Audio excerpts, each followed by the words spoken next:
Steve McCraw and I have shared a lot of tears together on the phone. We have all failed. There's been a lot of failure here. To the one family that I've spoken to, whose daughter was shot one time only, who likely bled out, I can only say we are sorry.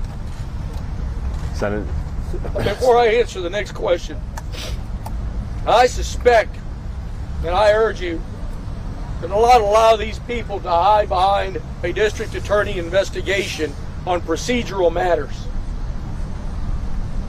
Do not allow anybody, do not allow this governor to hide behind the local district attorney on these procedural failures, on these policy failures, under the guise that we're looking at a criminal investigation. Keep this story going because we need change. Yes, sir. So just to confirm, you're under the impression that Arredondo did not know that there was 911 calls coming from inside of that classroom? I'm not under the impression. I was told specifically by the Commission on State Emergency Communications. My question specifically was the ISD call, does the ISD police officer on duty know about the calls? We don't know. I was specifically told no. Wait a second, sir. We don't know that Arredondo wasn't hearing that on other officers' radios or the chief. I have no doubts that Arredondo was the so-called incident commander. I have no doubts about that. I'm telling you that he did not have privy, and I'm not covering him, by the way. What I'm saying to you is we don't know what the chief of the Uvalde Police Department. We were assuming he was on scene. Is that your? Do you know if he was on scene? Chief of the local. I do not know. As you know, the local police are not accountable to me. Only the state troopers, agencies like the Commission on State Emergency Communications, just like you've been investigating and tracking people down. It is sad that I have had to do the same. It is sad that I have had differing answers. I expect and I hope that tomorrow, that not only that they give me a report, it's my hope that they come out here and give you one final briefing on everything that they can and pull this Band-Aid off so you can all go home. So that they can at least tell you there'll be a final report a year from now. But they should tell you what they know now. And I'm sorry that I have so little to be able to tell you, and the only new light that I can tell you is that 911 calls go through PD, and that's something that you haven't been told. You mentioned obstruction in the investigation. Who are you accusing of obstruction here? I'm not accusing anybody of obstruction. And maybe that was you wrong. Mentioned it specifically. Obstruction. I'm suggesting to you that maybe I wrongly worded it. We haven't had much clarity. That's probably a better way to put it. We have been told one thing one day, another thing the next. A lot of finger pointing. That's a real concern to me. En español, ¿cómo define la investigación y qué es lo que más le preocupa? Esta investigación ha sido una investigación basada en errores humanos y errores de sistema. Por el favor de Dios, vamos a poder llegar a un punto donde nos den todas las respuestas necesarias para que el público sepa lo que sucedió aquí en esta comunidad, porque esta comunidad merece saber la verdad. Estos oficiales no actuaron bien.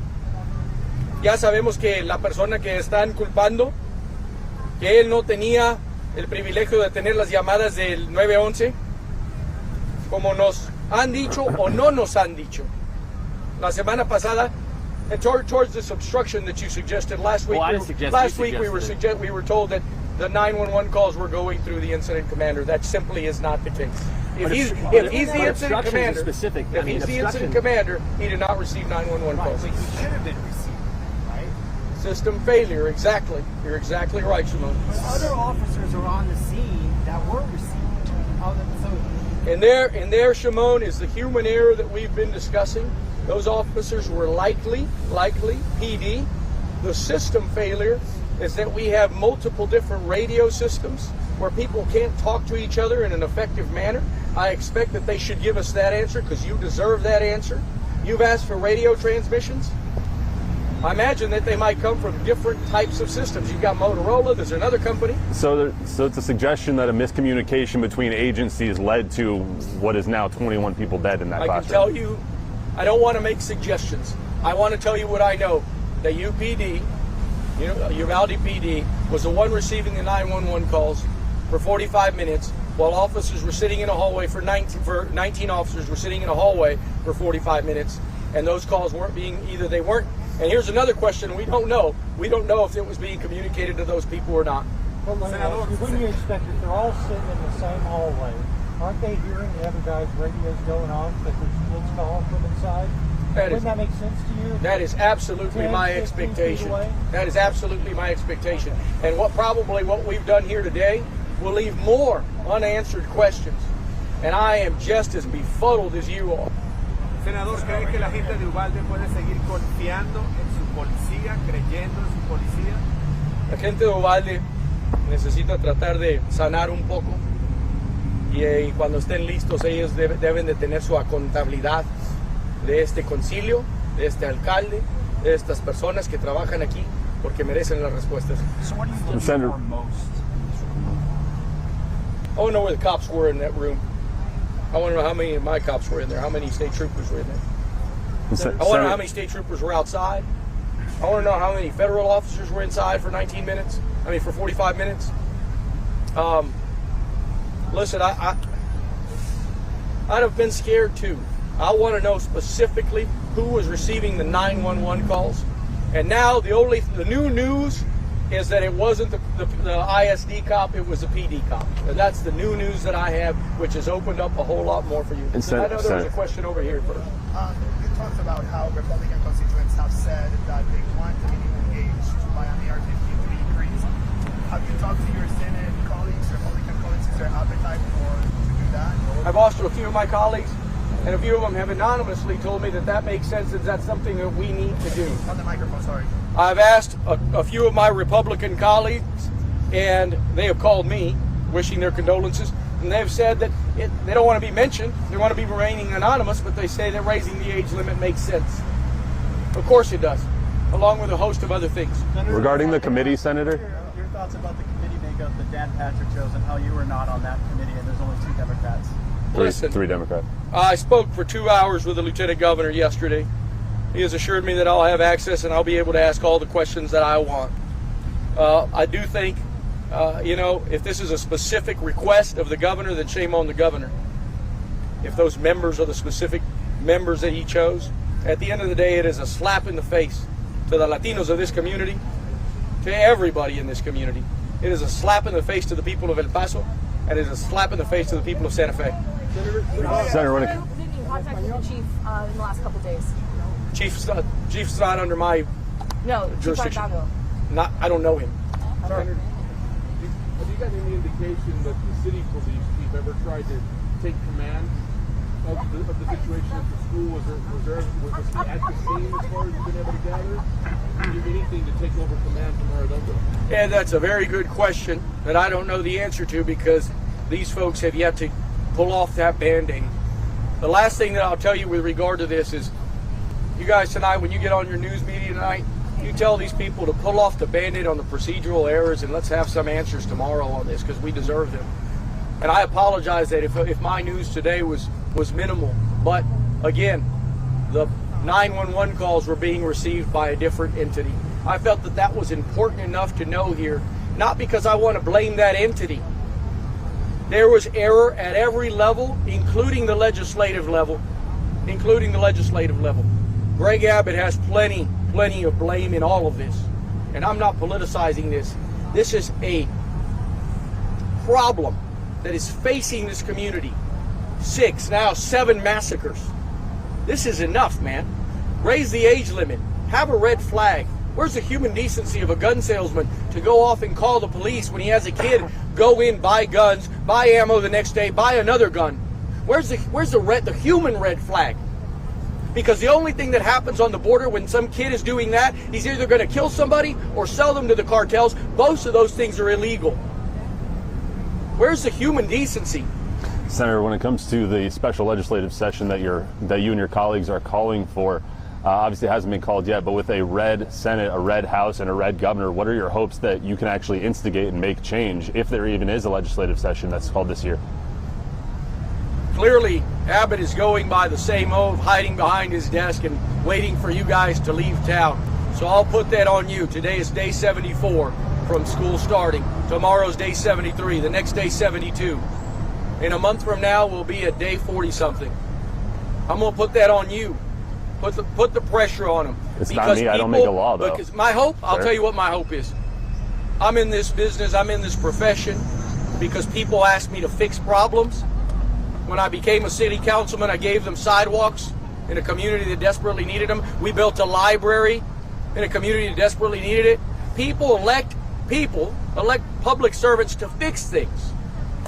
So Greg Abbott can't even fix the smallest thing here. 18 to 21, when 80% of his constituents are saying that makes sense. So what's the damn problem?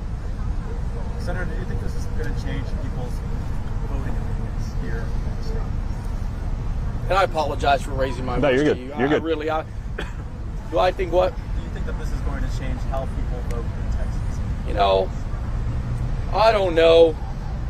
I'm advocating for a little, tiny, simple gun reform.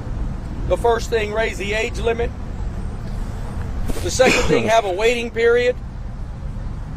A lot of you were pulled off last night because of a gunman in Oklahoma. Now, he was 40-something, but he bought the gun yesterday. He bought the damn AR-15 yesterday. Different state. A waiting period might have been nice, right?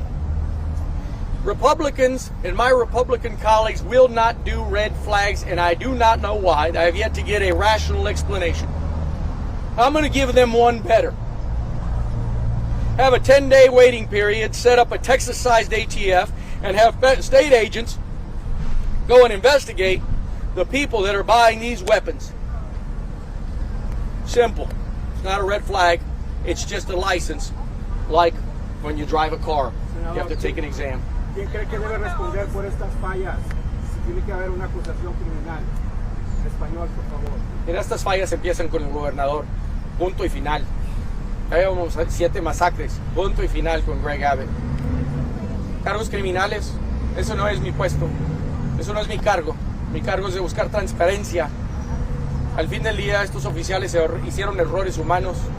Hubo errores del sistema. Y hubo errores legislativos. El público en Texas tiene que cambiar y tiene que demandar acción. You talked to the family of the child who let out. What did they say to you? Did they criticize the police response? Look, I talk to them just about every other day, pretty often here lately, and they're becoming good friends. I need to know, my constituents here that were directly affected just need to know that they've got a new friend. We're going to try to get them all the victim assistance money that the county and city have collected for them because it's their money. We found in Sutherland Springs, those folks only got about 30% of those funds. That's my big concern. These are working class families that are making $10 an hour, you know. They're not college graduates. They don't have $50,000 in the bank. They need assets now. So I'm going to make sure that they have transparency at every level so that we can distribute. These are good people. The county judges assured me that they're going to get those distributions. My only urge and request to them is that we do it as fast as possible, that we begin giving immediate distributions to these families. Senator, when it comes to, you said you spoke to Lieutenant Governor Dan Patrick for 2 hours yesterday. About an hour and a half. What is it that he said to you as to why you're not on this committee? Because you do represent, are the senator for this district, representing, in theory, representing these people. That's a good question. And Dan Patrick and I have a good relationship. I should probably leave it there at that. But I think that there is a concern, or at least a contention, that I might be politicizing an issue. And I'm going to answer you like this. This issue is political. I'm a public policy maker. And we need to come up with a political answer. And the political answer is change the age, is a 2-digit answer. from 18 to 21. It's a 2-digit answer. It's a 2-digit answer. It's a 10-day waiting period. And yes, protect our schools. Protect our schools. So he didn't give you and let an me answer as to why you're let me not answer on the this committee? constituent, please. Protect our schools too. And I want to tell him this, and I want to tell you this. In 2019, we voted for $100 million in school hardening. They're very proud of it. That is a piss poor drop in the bucket. Greg Abbott has spent $4 billion, 40 times more along the border right now to have cops go up and down these streets. 40 times more. And yes, sir, protecting our schools.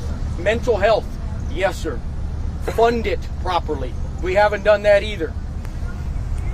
I thought that the money from the lottery was supposed to be for schools. Well, you know, I'll answer you in a minute, I promise you. And yes, it does go to our schools, but it's so small an amount, it's not enough. It's not enough. For 7 campuses.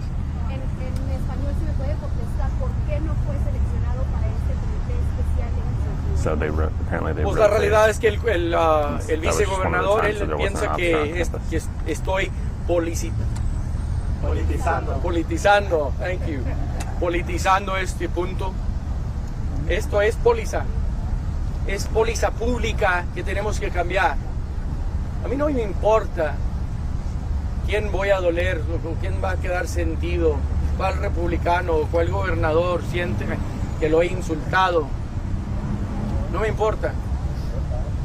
Requerimos acción. Ya. ¿Qué cambios quiere ver? Ya lo dije.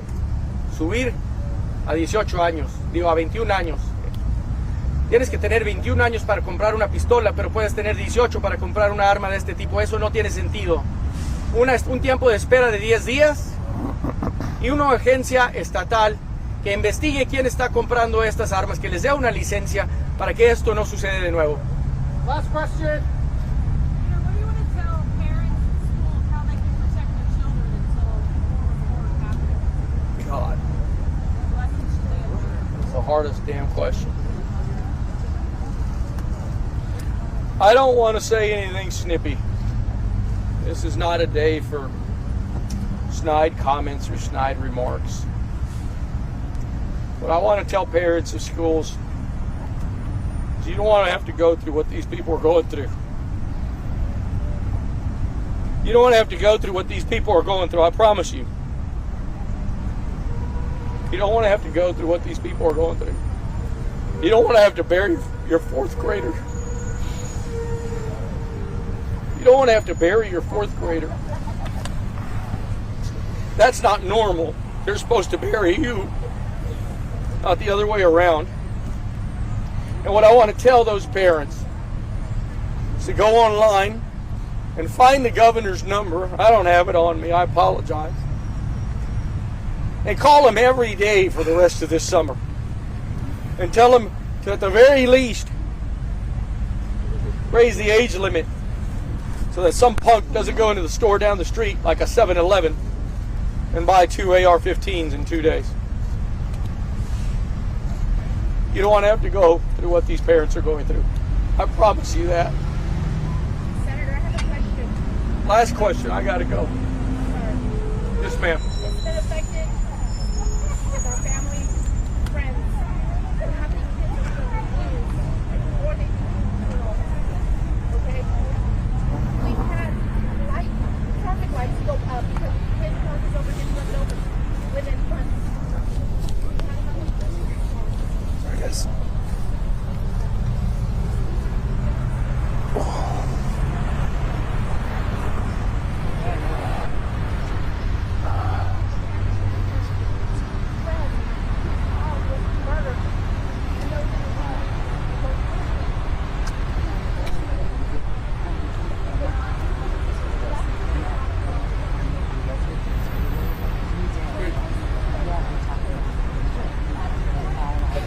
Ma'am,